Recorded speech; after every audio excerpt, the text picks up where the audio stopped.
Le Guide de l'auto, c'est ma référence pour toutes les questions d'automobile.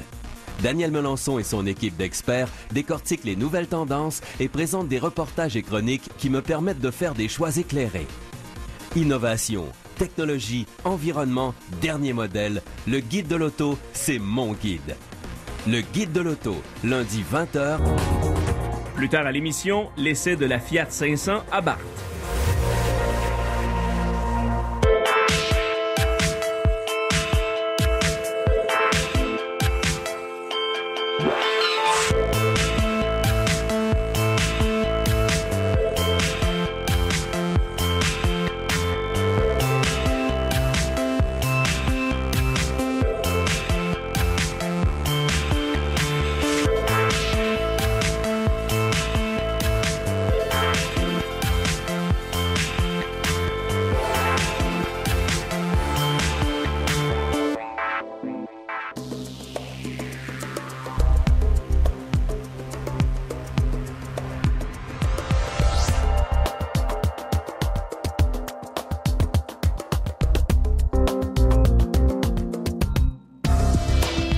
La Simplex est la première série de modèles d'automobiles conçus par Daimler, constructeur allemand, commercialisés de 1902 à 1909.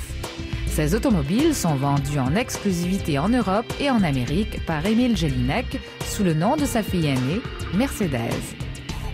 La crise économique des années 1920 conduit Émile Jelinek, Daimler Motoren Gesellschaft et Karl Benz à mettre leurs intérêts en commun et à fusionner en 1926 pour devenir Mercedes-Benz, constructeur industriel allemand de voitures haut de gamme et de camions.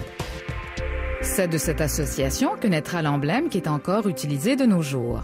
En effet, l'emblème de Daimler était une étoile à 3 branches qui symbolisait l'utilisation de ces moteurs sur terre, sur l'eau et dans les airs, alors que la couronne de laurier symbolisait les succès en course automobile de la firme Benz. C'est donc tout logiquement que l'étoile à 3 branches vint prendre sa place au centre de celle-ci. On dit souvent à la blague qu'il y a 2 certitudes dans la vie. Il y a la mort et il y a les impôts. La seconde arrive malheureusement à grands pas, la période des impôts. C'est également la saison des registres de déplacement pour les comptables. Une tâche ardue comparable aux résolutions du Nouvel An et qui sont rarement tenues. Et pour nous parler du TL100, un enregistreur de kilométrage, on a la chance de recevoir M. Richard Marié, qui est président de Trip Logic Incorporé. Merci d'être présent au Guide de l'auto. Bonjour. Parlez-nous un peu de votre invention, un enregistreur de kilométrage. C'est quoi au juste cet appareil-là? Qu'est-ce que ça fait et qu'est-ce que ça a comme fonction? Le Trip Logic, c'est un petit GPS qu'on s'installe dans la voiture, qui est là en permanence. Et puis, aussitôt que la voiture se déplace, elle nous avertit pour nous signaler qu'on fait un déplacement, mais pour le classer. Okay. C'est-à-dire que si on fait une affaire, un voyage d'affaires, un déplacement d'affaires, l'appareil va nous avertir, on appuie sur le bouton. À ce moment-là, l'enregistrement de tout ce déplacement-là au complet va être classé dans « Affaires ». Si on n'appuie pas, c'est considéré un déplacement loisir personnel. Exactement. Donc, à la fin du mois, ou quand bon vous semble, on branche l'appareil avec un câble USB sur l'ordinateur. Vous avez un logiciel qui est fourni avec. Okay. Et puis, ça va synchroniser, c'est-à-dire ça va télécharger toutes les informations pour l'envoyer dans votre PC. Par la suite, on a une entente avec Google. Et Google va prendre toutes les informations et les transférer pour savoir les adresses où vous êtes allé et le chemin. Même sur la carte, vous allez voir le chemin au complet. Wow. C'est-tu recommandé par le FBI, ça? Ça ressemble à quelque chose de filature. Ils en auraient peut-être besoin. C'est intéressant que vous parliez de ça parce que toutes les données qui sont emmagasinées dans l'appareil sont encryptées avec un mot de passe. Donc, si vous vous faites voler l'appareil, la personne, non seulement ne peut pas s'en servir, donc ça devient une brique, et puis aussi, ça vous protège votre vie privée que quelqu'un ne pourrait pas consulter vos données. Mais y a-t-il moyen de, entre guillemets, de faire une remise à neuf, c'est-à-dire un reset, comme on dit, de ça? Ou... Oui, absolument. Il faut nous envoyer l'appareil et nous, avec une preuve d'achat, on va vous restaurer votre appareil. Ah, ben c'est bon. Alors, ça s'adresse à qui principalement? Il me vient à l'esprit tout ce qui est travailleurs autonomes, compagnie, c'est votre clientèle visée, quoi? Absolument, oui. Les travailleurs autonomes qui, par la loi, sont obligés d'avoir des rapports de déplacement. C'est nos meilleurs clients, évidemment. Les agents d'immeubles, surtout, qui sont surtout beaucoup sur la route, etc. Oui.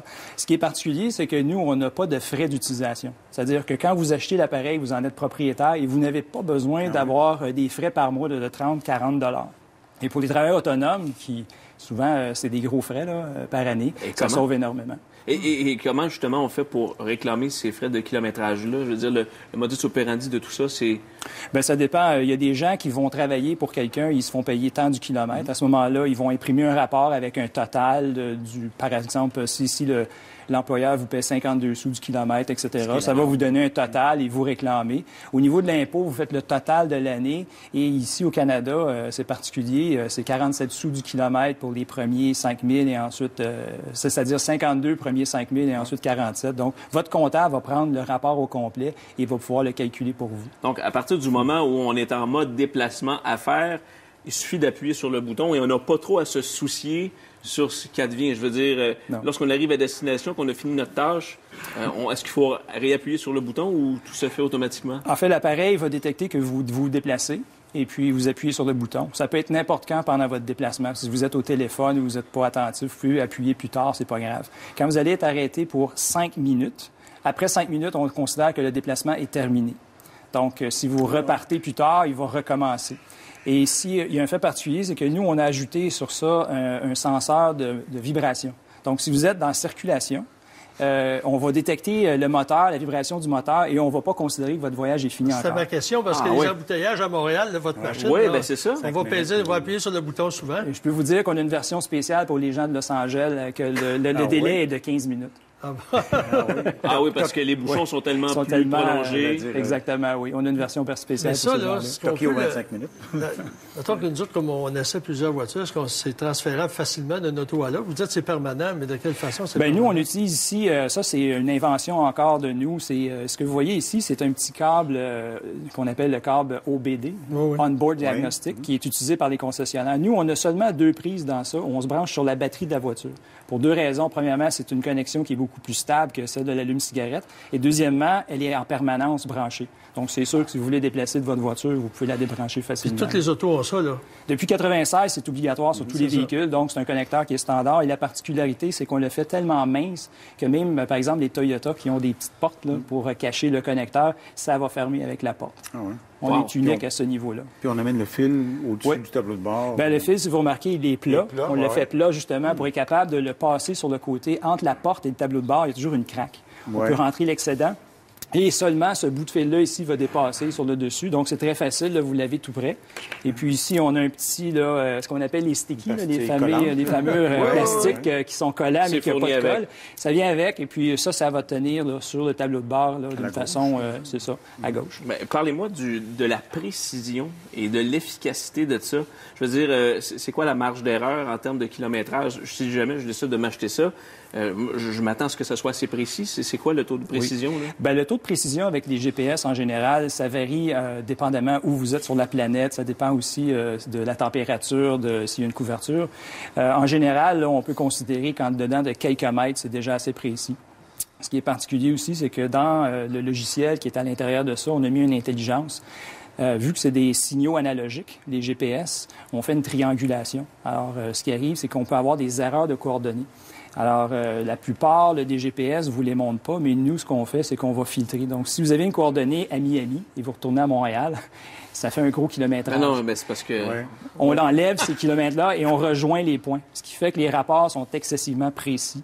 On n'a pas d'erreur de déplacement avec ça. Tout ça dans une petite pastille. Ben, c'est pas croyable. Oui, Est-ce que si on se déplace en voyage, par exemple, le travailleur autonome qui se déplace Canada, États-Unis, Europe, est-ce qu'il peut trimballer ça avec lui sans problème? Ça fonctionne absolument partout dans le monde parce qu'on utilise seulement les signaux de GPS et pas de cellulaire du tout ou rien. Donc, c'est universel à travers la planète. D'ailleurs, on en vend partout à travers le monde. Alors, ça a été développé au Québec, ça?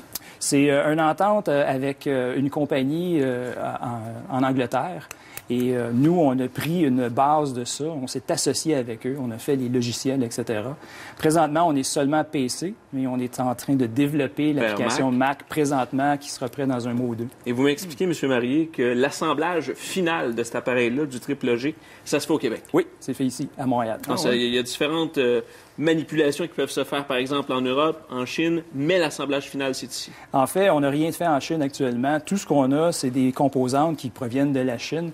On a décidé de faire nos plaquettes ailleurs que la Chine parce qu'on voulait avoir une qualité pour avoir la durabilité. Dans une voiture, on parle de moins 40 plus 50. Oui, on l'a vécu récemment.